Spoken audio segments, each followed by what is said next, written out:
Today, we will demonstrate how to install chunky ESI grips and color bar plugs.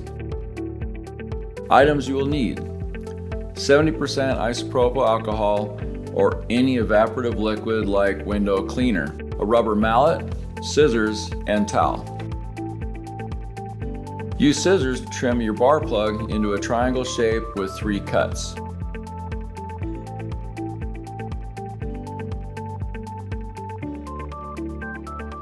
Insert bar plug and gently tap in with a rubber mallet.